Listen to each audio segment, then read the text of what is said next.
Hey everybody, two Alpha Gals here. I'm Debbie Nichols. And I'm Candace Mathis, and you're listening to In the Tall Grass, where we're sharing stories of reinvention, resilience, and rediscovering joy. Whether it's facing Alpha Gal syndrome or any other redefining chapter of life, we all have to learn how to navigate the journey through the tall grass. So here we go. All right, so we are beyond excited for today's podcast episode. Today, our special guest is Matt Frazier, who is a plant-based ultramarathoner, founder of No Meat Athlete, and author of numerous books, including No Meat Athlete and the No Meat Athlete Cookbook, which Sports Illustrated named one of the best 7 wellness books of 2017, and co-author of the New York Times bestseller, The Plant-Based Athlete. So thank you so much, Matt, for being here with us today. It's my pleasure. Thank you for having me. Glad we get to do this.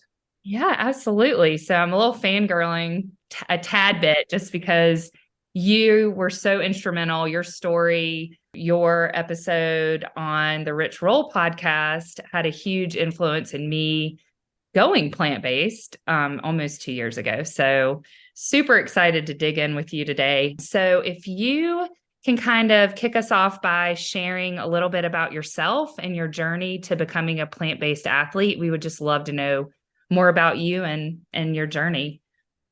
Yeah, sure. It was kind of an accidental journey. I wasn't trying to become an athlete or plant-based. But I got into fitness in college with some friends after, only kind of dabbling in it growing up. And I never ate healthily as a kid. It was just standard American diet. We just ate what our parents gave us and they didn't know any better. And we just ate junk food all the time. Like a lot of people. And so I got to college, started getting in shape and just got really interested. And then my friends and I, we were doing a little bit of running as part of our fitness program. I think 3 miles at a time is what we were up to. And then we got the idea to sign up for a half marathon. And then suddenly that same night, it turned into a marathon that we were going to do instead, because we were like, why would we just do a half? So then none of us who were runners at all had all signed up for this thing. And not only that, when we signed up, they said, put in your projected finish time, which I guess you just have to guess your time so they know where to put you, what corral to put you in. And we were like, well, you have to get 3 hours and 10 minutes to qualify for the Boston Marathon, which we'd all heard of that one. So we were like, let's just put 3:10 down and we'll just get in shape for that, because we figured out it was a 7:15 minutes per mile pace, 7 minutes, 15 seconds per mile. And we could do that for our 3 mile runs that we were doing. So we were like, we can probably just train and just keep that pace and just gradually extend the distance up to 26 miles. So that was crazy. Obviously, failed miserably in that. I think we missed it by over 100 minutes. I know that much. Barely finished the race. The time was 4:50 something. And my 2 friends, they didn't do another marathon after that. But for some reason, I just it wasn't that I was embarrassed at having missed by that much. I just felt this drive to actually do it. I was like that, it was cool that I did a marathon. I was like, what would have happened? Who would I be? What kind of shape would I be in if I had actually run a 3:10? What would that have? What would I have to do that? And I just got really interested in it. So I signed up for another race soon enough, and then another one after that. And I gradually worked my way up. And I had taken, I think, 90 minutes off. I still had 10 minutes to go. And that's when I was no longer really sure if I was going to make it, because I just didn't know what else I could do to get faster. But I found a vegetarian diet at that point. I'd been kind of interested for different reasons, really just ethical reasons. And then I kind of started to learn that maybe it would have some energy benefits, or at least long-term health benefits. I didn't think it would make me faster, but I just said, this is important enough of a thing that I'm going to put this in front of the Boston Marathon qualifying goal. And I'm just going to go vegetarian. I'm going to see what happens. And then I started looking around for information, and I couldn't really find a lot about that. This was 2009. So the sites I could find about it wasn't called plant-based then. It was just vegetarian running. They really weren't very helpful. It was really preachy kind of stuff, and it wasn't anything I could trust scientifically. It just seemed like people who wanted you to be vegetarian were trying to convince you to do it. So anyway, I thought I could start this website. I thought of the name No Meat Athlete, and I just started writing posts about what I was doing. And then amazingly to me, because I did not expect this at all, I got way faster on it. And that summer, I took those final 10 minutes off my time, qualified in the fall for Boston, and that was it. And then from there, people started to follow the site and all that. So I transitioned it more into writing about advice and stuff instead of just experiments. And then it, just became a whole lot of other things, podcasts and books, and here we are now, supplement company. So a lot of stuff has happened in the past, I guess, 14 years. Yeah, it sounds like you've been really busy. Yeah. It's so fascinating to me. So Candace is plant-based. I actually went plant-based just 3 weeks ago. My husband and I watched The Game Changers and wow. decided that we were going to try it. Have been so amazed just in 3 weeks, just the differences. Mm-hmm. He was doing it for fitness goals. I was doing it for health reasons. And it's been really interesting to watch. So talking about being plant curious, can you expand on that a little bit? And, what first steps you encourage others to take that are new to eating more plant-based? There's a lot of resources out there now, which we found have been so helpful. But what do you encourage others to do, or where do you encourage others to start? Yeah, that's a great question. I think my answer has changed a lot over the years. I'm definitely at my farthest point I've been from really caring about getting someone to be vegan or vegetarian or something where they can say, this is the line and I don't cross it. I still have that. And I think that's important, from an ethical perspective. But if health is the motivation, and I think for most people, that's kind of what it should be. I don't think I should tell people how they should think and what is right and wrong. But from a health perspective, there's little denying that if you start eating a whole lot more whole foods compared to a standard American diet, you're going to get drastically healthier. And that has huge positive impacts on our society and lots of other things. So I'm pretty comfortable saying people should eat a diet that is closer to plant-based than a standard American diet. Whether or not that includes some amount of meat and is sort of like a Mediterranean diet, I don't know. I'm not convinced that fully plant-based is healthier than that, or that is healthier than fully plant-based. I don't know which is better. I just know that eating a whole lot of whole foods in a much more natural way than this processed food environment we all live in now is better. So to me, that should be the goal, is get to that. But I do think, so I guess what I'm saying is you don't need to go fully plant-based in the beginning. That doesn't need to even be your goal to get to plant-based. And I think for a lot of people, if that is the goal, it becomes this really challenging voice in your head that when you decide to pass on a cheeseburger, which you otherwise would have eaten, it's one thing to just not have it right then in that moment, but it's another one if there's this voice in your head saying and you also have to never have that. That's now off the table for you forever. That's just really hard, I think, a hard battle to win. And I think enough times of having to fight that battle, you're going to give in eventually. At least that's how I would be. So for me, the way that I did it inadvertently wasn't the plan. I didn't do this because I thought it was how to get there. It's just I said, I wanted to go vegetarian in the beginning when I started my blog, but I wasn't even, I was called a no meat athlete, and I was still eating a little bit of fish at the time because for me, it was just this next step in the process. So in a year before that, the part of the story I didn't tell, a year before that, I had cut out red meat and pigs, because I had this ethical motivation. So I just said, I'm just going to cut out the 4-legged animals, because to me, those are the ones that I just feel the most bad about eating. I just I have a dog and I feel connected to those animals because I can see the similarities between them and my dog. This is back then. I don't have a dog now. But so I just didn't want to eat them anymore. So I stopped that for a year. And then when I started to think that a vegetarian diet might be healthy, I was actually thinking a mostly vegetarian diet. It was a pescatarian diet that has fish a couple times a week. And that was a big step to cut out the chicken, because now I was, once I was without beef and pork for a while, it was chicken was my protein source. So I thought I could still, what if I cut that out, just had fish a couple times a week? And so I did that for a little while. Even a few weeks into that blog, I was still doing that and posting recipes, which is weird now that I did that, but whatever. And so gradually I got rid of those. And then eventually from there, over the next 2 years, I went vegan. It wasn't really the goal. I just gradually started eating less dairy because I noticed it felt good to not have it.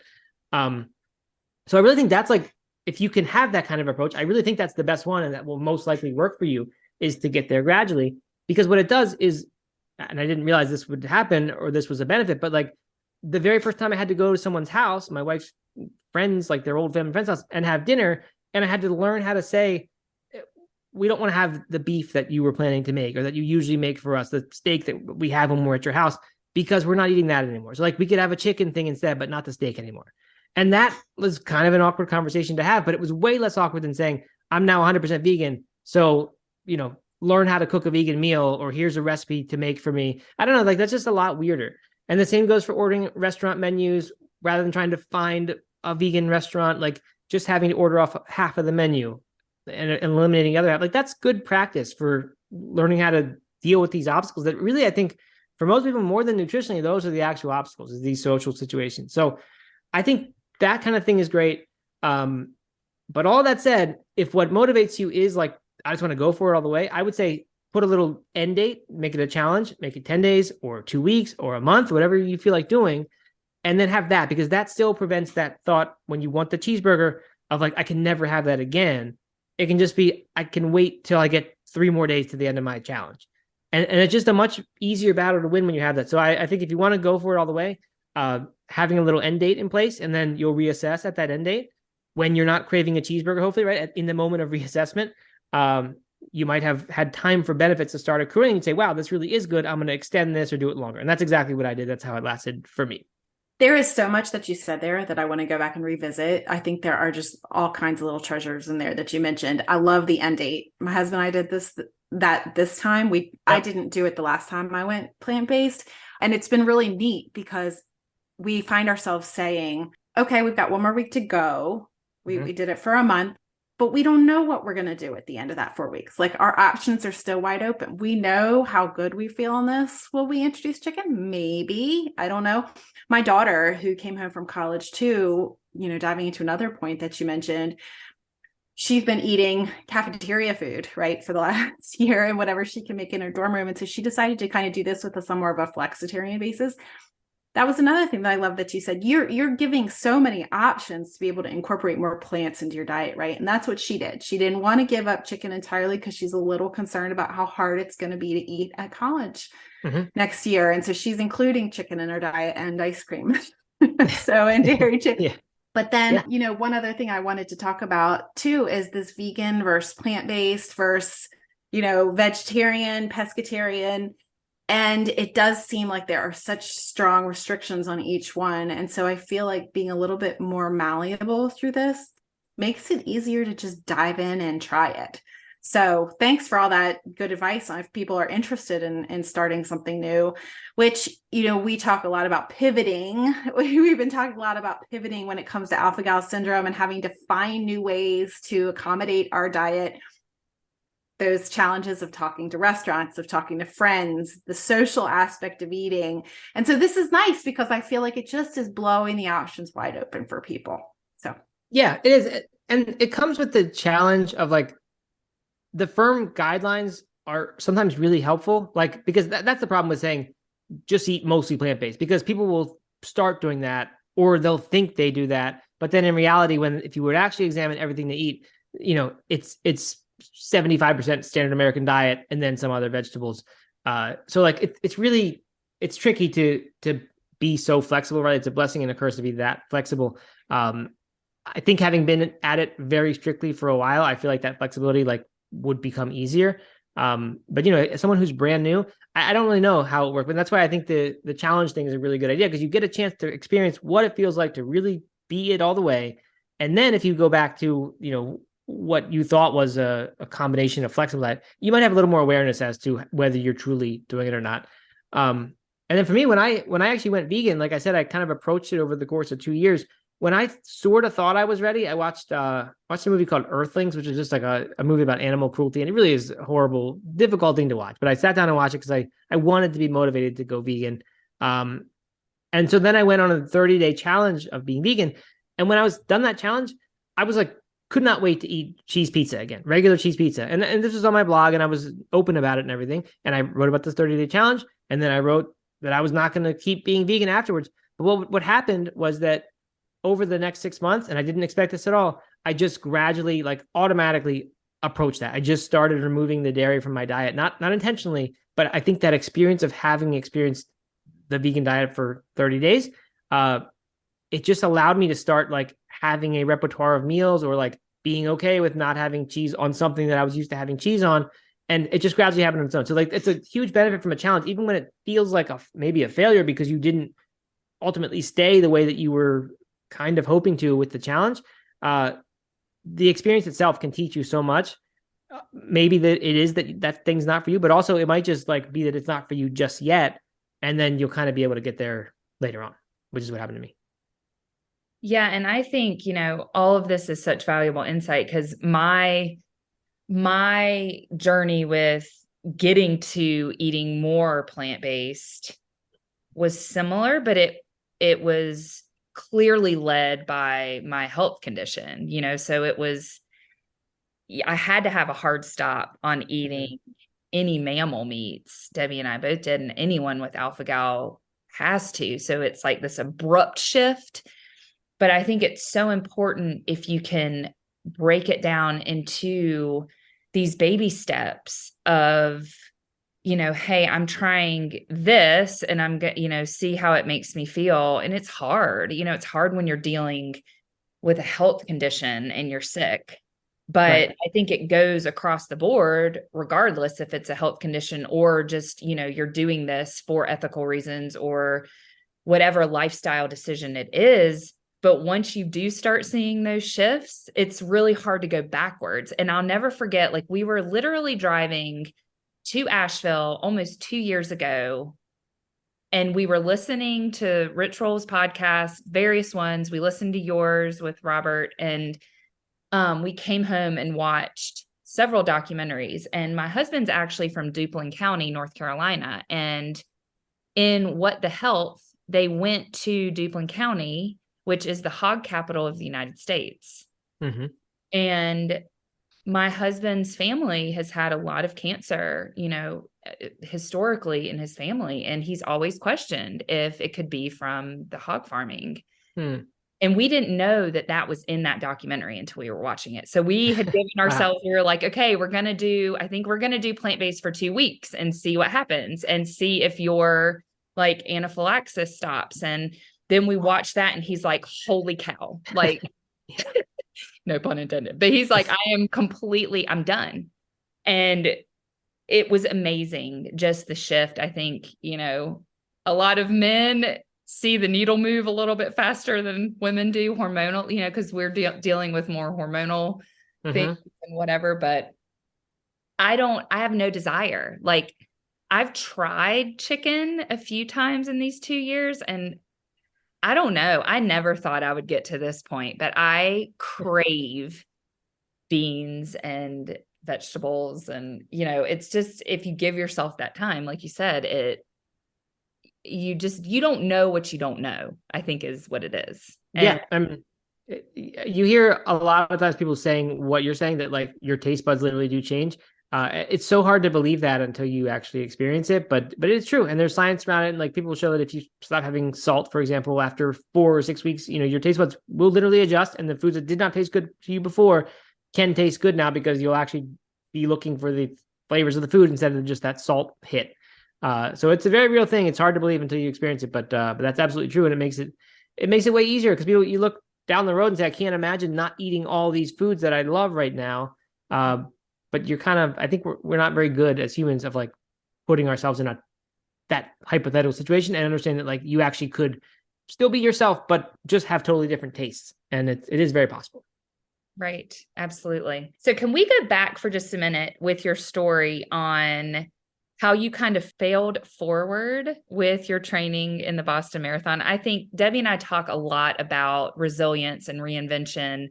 It's kind of one of, the pillars within Two Alpha Gals. And I was really struck by that story when we were reading The Plant-Based Athlete. And it's very inspiring. It's an incredible story of resilience. And I think no matter if you're training for something like the Boston Marathon or you're kind of in the long haul with a health condition, do you have any advice, for those that meet roadblocks, especially when you keep failing forward? I mean, you did that for years and you didn't like give up. So can you share a little bit more into like your mindset and what advice you have?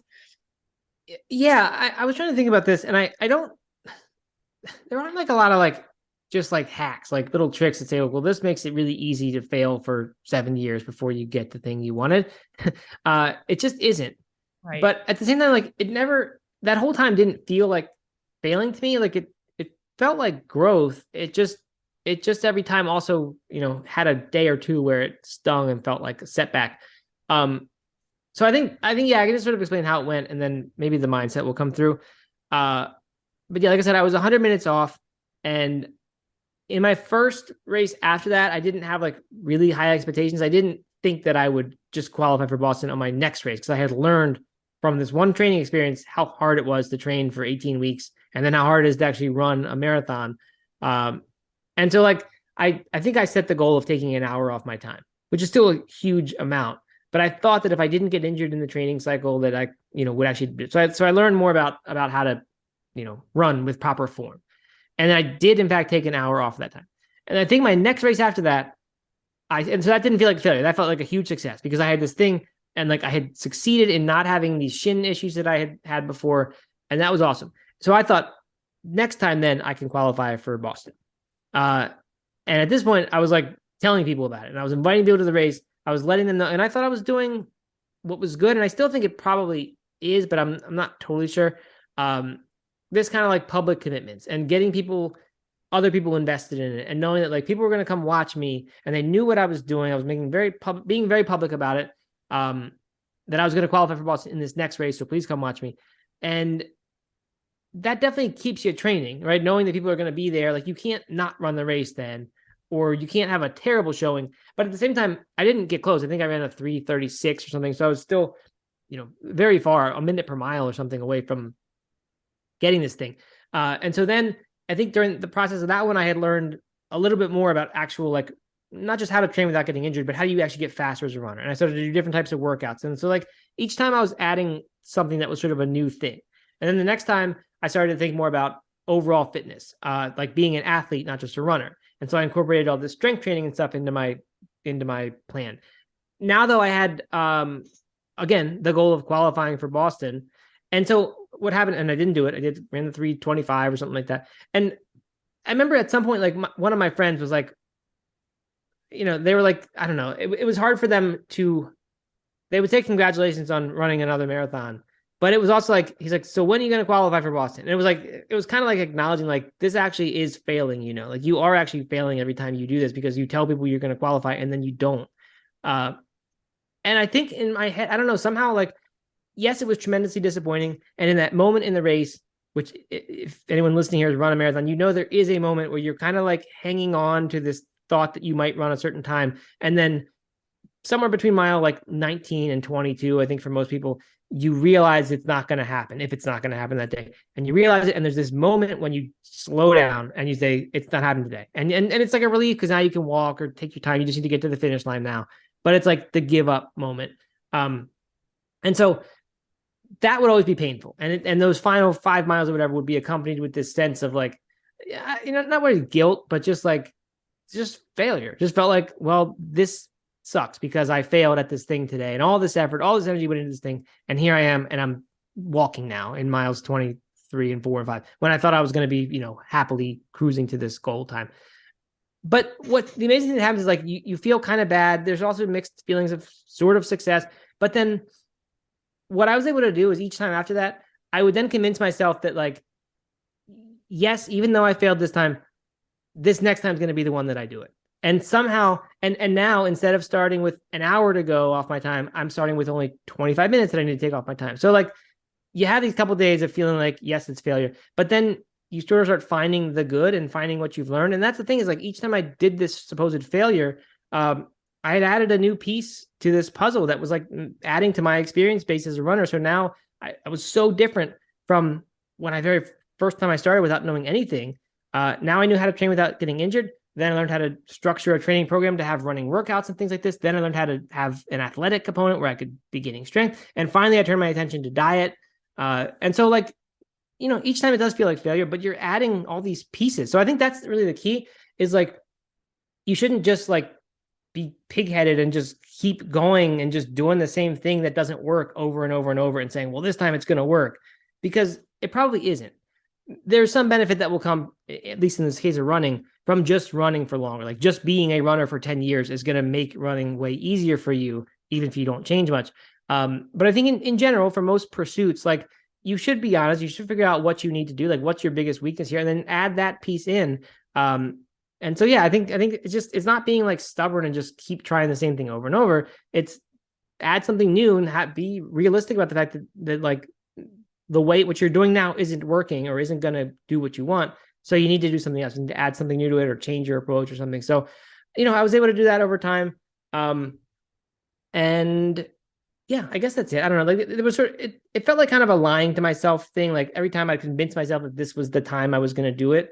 And in hindsight, I probably would have qualified sooner had I been willing to be just a little bit more patient. And so that's, I think, advice that someone probably could apply. Like if you have a really big goal that's very far away, which by the way is another thing, I think you should have a really exciting goal, something that seems unrealistic and crazy. And if it doesn't, for most people, I think, and me included, like it's just not going to really move the needle. It's not going to make you want to do something or like keep fighting through failure. So when it comes to a health condition, it's probably pretty challenging sometimes to get really inspired about the positive outcome when all you're trying to do is avoid a negative outcome. So I think if there are things you can do to attach a lot of energy to this vision, maybe it is creating a vision, writing, thinking, visualizing, whatever, or imagining what you will do once this problem is solved and what you can then do that you can't do right now. I think that stuff's really, really important.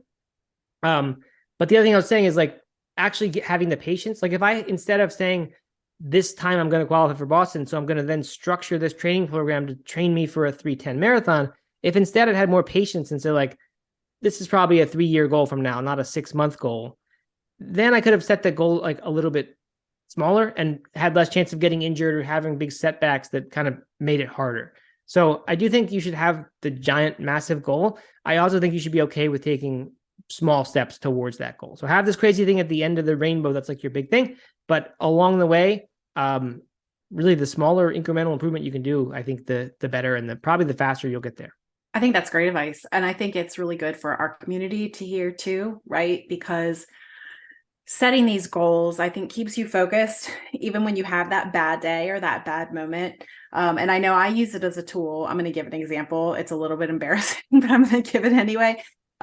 So in being a writer, and you know this as a writer, I was submitting my work of fiction to agents, and it's just the whole business is filled with a lot of rejection. And so I actually, when it came to that, set a goal at the end. I set a number of how many agents I was going to submit to and how many rejections I was going to get.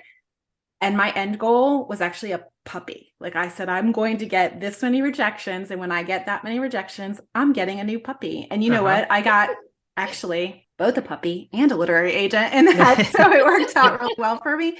But I think when it comes to alpha-gal syndrome or other conditions like this, right, staying focused on a goal of feeling better is so huge. And it also is encouraging when you do have that failure or, a temporary failure, right? When you take something out of your diet and you still don't feel good, but you know what? You consider, all the other things you could do. You look at your goal at the end and you think about what you're going to do next, right? I'm going to try being plant-based next, or I'm going to take out dairy next, or, I'm going to start like therapy that's going to help me figure out how I'm going to get to my goals. So I think that's really great for anybody, but our community in particular to hear. Yeah. And I think like, I haven't dealt with that obviously, or, too many conditions that maybe would even be similar. But hearing you say that, like, if it's let's say you tried a plant-based diet and it just didn't work and it just did not appear to fix anything, like that, I could see someone getting frustrated and saying, well, this is like, I just wasted this amount of time trying this. But like you didn't, you just learned that a huge possibility, which is a plant-based diet, like you successfully tried that for a while and you figured out how to eat that way. And so not only did you learn lessons about how to eat in a way that is restrictive by some people's standards for sure, you also learned that didn't work. And like, now you've just got a bigger knowledge base from which to like pick the next thing from. And so I think one way that people could more easily see that as not failure, but just like a step in the process, would be to actually have some way of like journaling, documenting, like actually keeping track. And so that you can add this new entry to your thing where you can now see like, this is what I've accomplished. I tried this and found this didn't work, or found it like this didn't work, but this one particular aspect of it actually did seem to be helpful or at least enjoyable or whatever. I just think that's something like people these days, especially like now, like for example, when I have a good or bad sleep, I recently have stopped wearing my Aura ring because I started to think all that data just wasn't so good. But like I'll have a really good sleep and I'll feel like I'm missing out on the points for that sleep if I don't wake up in the morning and get to check my phone and see that what my score was. Because I'm like, man, I got a good one. I would have loved to like see that great score today. I think just entering information like that along the way, like even if it doesn't do anything, if you just add, it just helps you see it as a step in the process by, then going and writing it down somewhere, getting the points for it somewhere, but saying, I now did this thing. And if at the end of the year you've got 20 new things that you have like learned or done or accomplished, I think you can look at that and say like, I'm making real progress towards this thing. Right. Celebrating those wins, right? Just because it is progress, right? Right. Yeah. I like that a lot. Do you feel like your work on the No Meat Athlete, like the blog and building that community, do you feel that that sort of serves that purpose in a way for you? Keeping track of it? Yeah, it does. And that was never really the point. It wasn't really for me. Like when I wanted to document these experiments, it was more just to show other people what worked and what didn't. But yeah, in hindsight, I have this great thing that like of all this stuff that I tried and did, and my kids can look at it and see where I was at different phases. And it's really neat. It's neat to see a lot of immaturity really in like my thinking. And it's not a bad thing because that's what happens when you're brand new to something. But yeah, for sure. It's really neat to have that nowadays. And it's such a great resource. And I want to go back to one thing that you just said about the Aura ring. And I did the same thing with my Whoop. I wore a Whoop for almost 2 years.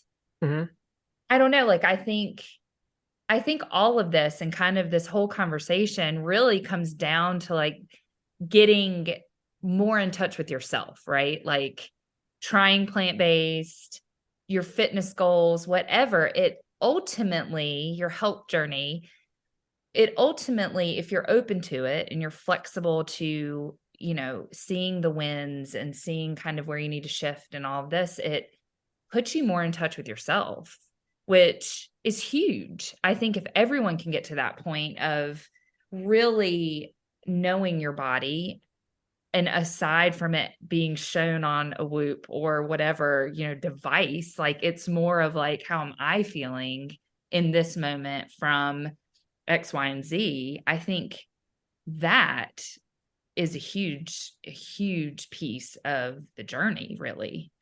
Yeah, for sure. And those devices, like, I don't think they're bad at all. Like that enables you to see and understand a lot more about your body, and you make different distinctions about, for me, different types of sleep, and like realizing that when I'm in bed for 8 hours, like I'm actually only sleeping 6.5 of those maybe.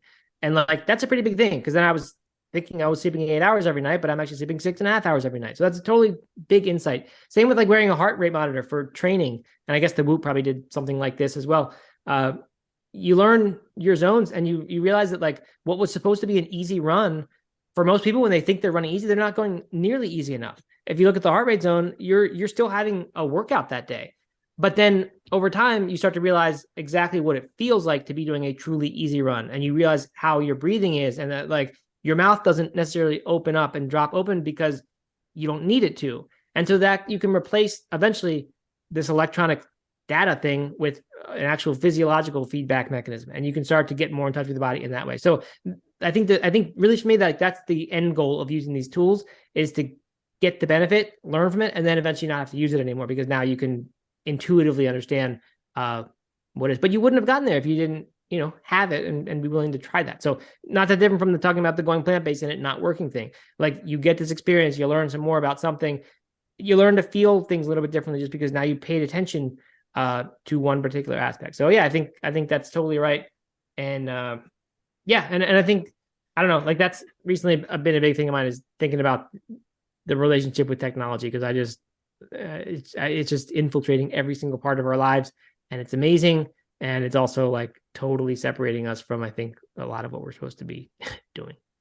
Yeah, I spent a lot of time thinking about that too. Yeah, I had this conversation with my daughter literally yesterday, and it's like, how is it impacting our mental health? How is it impacting our relationships? And my gosh, we could probably spend an entire podcast episode going through all of that. But as like a 16-year-old, or these kids that it's been a part of their life for a long time, and it's their means of communication. Like, how do you get them to be more face-to-face versus on that all the time? I don't know. That's a whole nother rabbit hole.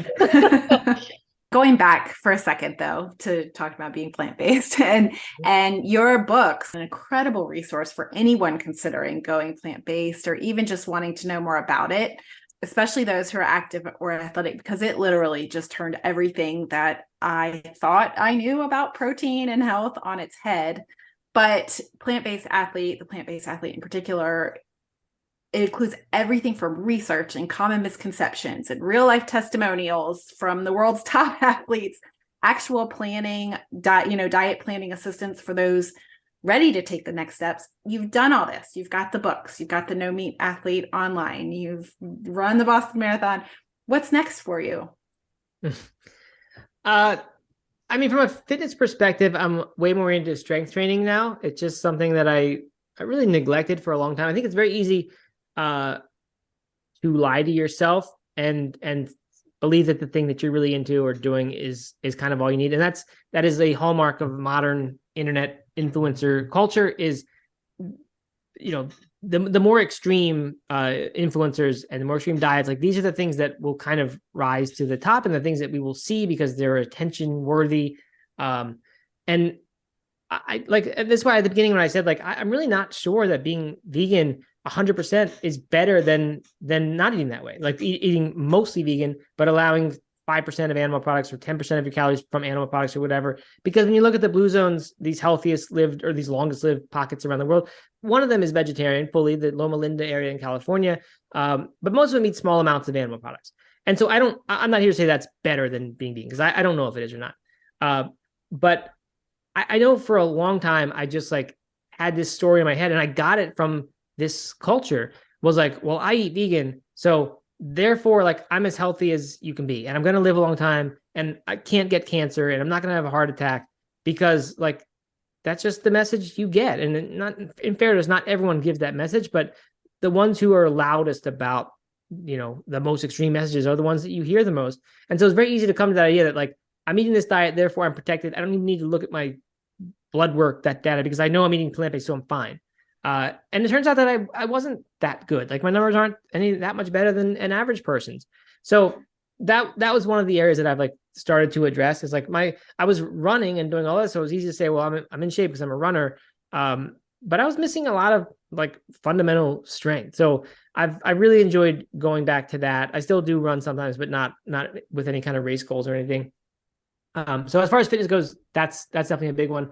I'm just beginning to think about working on a new book that will be about, actually, I'm not sure totally what it's about just yet, but it's about a lot of these things that we're talking about, like an approach to living well that finds the balance between being too flexible and not flexible enough, but also expands, I think, beyond just food and even just fitness and sleep, but goes into this thing that I mentioned before about the digital stuff. And all that comes back to me to like basically getting dopamine hits, because that's what most people are doing with the food that manufacturers make, and they spike it with all kinds of things that will make us feel immediate pleasure. Salt, sugar, fat, right? This is no secret that almost all the food everybody eats is that, if you haven't made an extreme effort to just opt out of that entire system. But like it turns out the very same thing is happening with not food manufacturers, but basically manufacturers of these attention seeking apps and things like that, social media, but not just social media, everything. It's all there to give us little dopamine rushes all day long. And most people now, that's their day is between food and drink and digital stuff. It's just a whole bunch of little pleasure seeking cycles and not room for actual fulfillment. So like just 3 days ago, I started this kind of digital declutter thing. There's a book called Digital Minimalism that encourages this. And it's a 30-day challenge, like I was talking about, of removing all non-essential digital stuff from your life. And this is, a lot of people do this. This isn't groundbreaking stuff. But it's amazing, like what happens when you get rid of that, and the room that there now is for actual hobbies to come back in, and like having to do things that like are a little bit challenging at first, like playing the piano again. That's one of the first thing that I've sort of picked up again. And I used to play a lot, not in any great way, but like enough that it was a fun learning thing, and I could see progress and get to experience and enjoy like the rewards from that. But like I hadn't touched it in years because it's just hard. Like the first few, not just the first few minutes of sitting down, but the first few weeks of it, like you have to go through a hard part even when you've played before it starts to be rewarding. And that's how like just about anything that is worth doing is that way. If it's not a little bit hard, like it's just not going to be, then it's a dopamine activity. Really, it's a pleasure thing instead of a long-term contentment fulfillment activity. And that's the big difference is happiness. When people talk about happiness, it's there's different things. There's the short-term pleasure thing that you can get from food or drugs or drink or cell phone apps, and it's immediate, doesn't take any effort. And then there's like contentment, fulfillment, flow state, the stuff that comes from exhibiting a high level of skill at something that is challenging, and that feeling that just you can't get it any other way. But so much of like what we're kind of made for is that. So there's a great book on this called The Hacking of the American Mind by a guy named Robert Lustig, where he marries these two ideas about it's not just food, but it's also the digital stuff, and it's all doing the same thing in our bodies. That's really been fascinating for me. So it's really made me question a lot of this digital stuff. So I'm trying to kind of figure out how I can write that in a book, a plant-based, plant slanted book at least. That isn't just a rewrite of his book, of course, but I don't know, kind of the book that I want my kids to understand. Like you were saying, Candace, like your daughter, like I just want to be able to like give them something that, and of course they'll get it through real life. Like that's a big reason I'm doing this 30-day thing is I want them to see that you can like not have that and look what happens when you don't. But I don't know. I'm trying to think if I could write the book that like is that in a manual, covering food and that stuff. I don't know. I'd be really happy with that. So I think that's where my attention will turn. I don't have too much interest in writing more about plant-based fitness. I'm just at a point where like I think so much more about longevity and happiness and stuff instead of how to put on more muscle or run faster or whatever. It's just kind of where I've evolved, I guess. And it's like a holistic viewpoint, right? I mean, really, I mean, that is a huge part of our existence now is technology. So that has to be a part of the conversation, I think. And I think it's great that you're doing that. And especially for your kids. I mean, my kids are almost 21, 18, and 16. And it's a struggle to try to get them to like shift off, which my husband and I are just as guilty, and it's, how do you start to subtract that a little bit more so that you have the fulfillment, like you said, because I don't know. I'm going to look really forward to talking more with you about that and reading your upcoming book, because I think that it's really important. I think we have to look at ourselves from a holistic viewpoint, and that has to be part of it. Yeah, and I don't mean to, be like a Luddite and say like technology is bad, we shouldn't have technology. Like, of course we should have technology. It's amazing the things it allows us to do. I mean, like this conversation, right? This couldn't happen, I don't know, 15 years ago at all. The three people without, interruptions to the signal. Like it's amazing. So there's so many cool things that can happen. And that's a question I need to answer for myself is I don't know, like how do you balance this? And the thing that I'm doing from this digital minimalism program, it's like one of these diets, I forget the name, but where you eliminate everything and then you gradually reintroduce things and you find out what the problem is, and you come to it with this new perspective that comes from having been away from it for so long. You can sort of see clearly whether or not you need Instagram in your life, like whether or not it really does serve some purpose for you, and for some people it might, but you can clearly make that decision when you've been away from it for a while. So that's what I'm trying to figure out. Like, will there be some sort of line you can draw and say, here's the criteria for whether a digital thing belongs in your life or doesn't? Who knows? Impossible to know. It's changing all the time. AI now, just crazy what's happening. So I don't know. These are big issues that we're going to be facing soon. So I don't know. Just got to be thinking about it. Yeah, I look forward to seeing you dive into that, because we struggle with that in our family too, and it would be great. It'd be great to find some balance there. And it triggers all these thoughts about, the same approach as you would take on a plant-based diet, right? Like figuring out what's right for you, giving and taking and testing things out and figuring out what works best. Yep. Yeah. And so, okay, Debbie and I are huge foodies. I mean, clearly we could sit here and talk just about food, but we would love to know. I mean, one of the things when we were kind of reinventing our whole, lifestyle from an alpha-gal perspective, and then as it's evolved, do you have a favorite plant-based meal that you could share with us?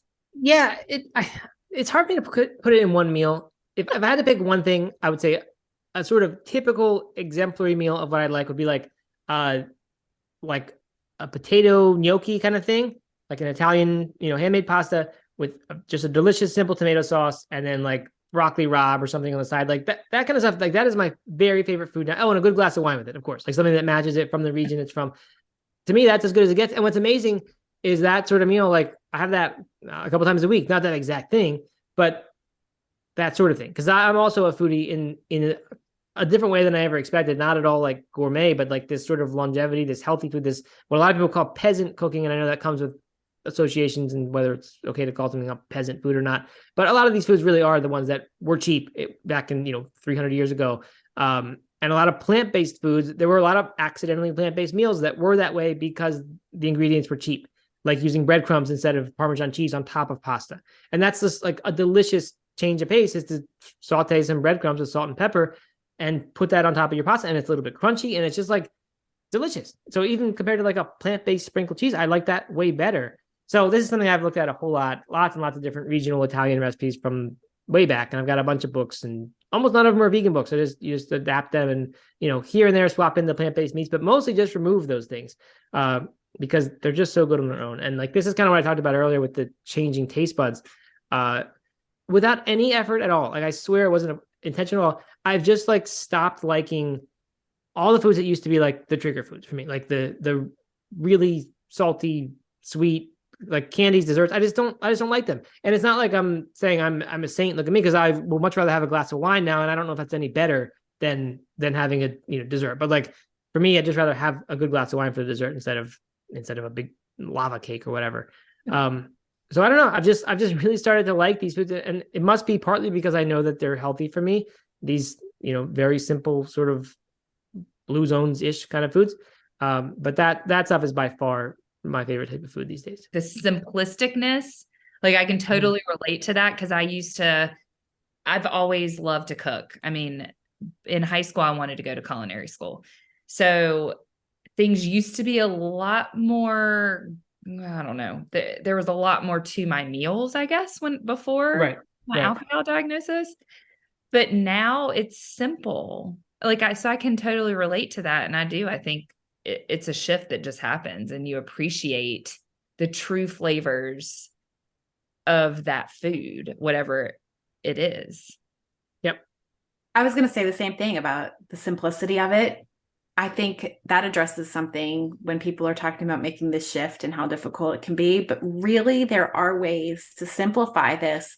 And not only that, but, talking about, say, the homemade, the simple sauce.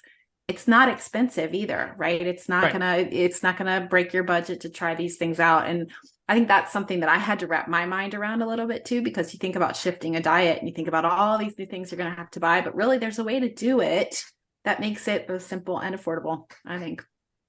Yeah. I mean, the foods that we eat most on a plant-based diet is beans and grains, nuts and seeds. They're a little more expensive, I guess, than the beans and the grains, but they're not that much. And then fresh produce, like it's if you're not buying the fancy, the plant-based meats and the plant-based cheeses and all these things, it's you're just buying the cheap foods in the grocery store for the most thing. And now produce accepted. Produce I know is expensive, right. But when the bulk of your calories are coming from beans and grains, it does not have to be more expensive. And you know what else I found is, because the bulk of your diet is coming from that, it's stuff that I keep on hand now. So I don't have to run to the grocery store for chicken or for beef or shrimp or whatever. So I like that aspect of it too. For sure. Now, our last question we hear is the hardest question of all. But we at Two Alpha Gals talk about joy all the time, because we are always trying to strive for joy, because we lose so much in giving up certain foods and gain so much in return. But in striving for joy, Candace and I have found that music is one of those really big, important things for us. And I'm wondering if there is a song that brings you joy, whether it's in this moment or for all time, or really an artist or an album, or just, some piece of music that brings you joy. It's so hard for me to give a piece of music. I love music. I like playing music. I'm like almost embarrassed of my songs these days. It's just not been like, when I was a kid, I was all into music, right? High school and like college, like I knew everything. Now I'm like, if I give a song, it would just be an embarrassing old guy song. So I'm not gonna give a song, but I will tell you, I really am into, I don't know if I'm into it. I get a lot of joy from country music these days, which I hated when I was a kid. I thought it was awful. I like punk rock and regular rock, anything, but just not country. I thought it was terrible. But we moved to Asheville in 2012 in North Carolina in the mountains. And I started getting into bluegrass and like a little bit of like classic country, like old, 1960s, 70s and earlier country. And I started like that. Then we moved to Charlotte, and that made me realize that like the difference between Asheville and Charlotte is that Asheville is the mountains, Charlotte is the South. And in the South, they like their country. And like that just was on the radio. And it's what, I don't know, you can just see the influence in the way people dress and talk and all kinds. So I just have really enjoyed embracing this thing that I used to think was awful. So we have a country music playlist now. I'm just, put that on. But it's just some stuff from the 90s, some stuff from, the past couple of years. I don't even know the artist names really very much. But I don't know. That genre is one that's, I guess, almost like a guilty pleasure now, but I enjoy it. I tend to lean toward country music during the summertime. I go through phases. Yeah, like there are times I really want it. There are times I really don't, but we're entering my country music season right now. So That's great. Well, Matt, we can't thank you enough for spending time with us today and sharing about your journey. It's been so interesting. And I think I can speak for Candace when I say that we're going to really look forward to talking to you again, especially when you blow out this idea of this next book that you're working on and how, tech can be related into that holistic healing pattern with a plant-based lifestyle. But thank you so much for being here with us today.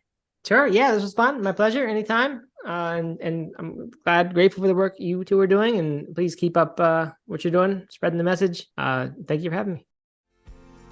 Thank you for joining us today on In the Tall Grass. Visit us at 2alphagals.com. That's TWO alphagals.com. Or you can find us on Instagram and Facebook at 2alphagals. If you enjoyed listening, please leave a review and help us grow this community. We're all faced with obstacles on our journey, whether it be food allergies or tick-borne diseases. You might outgrow the reactions, but you won't outgrow the person you become. Ticks suck, but life doesn't have to.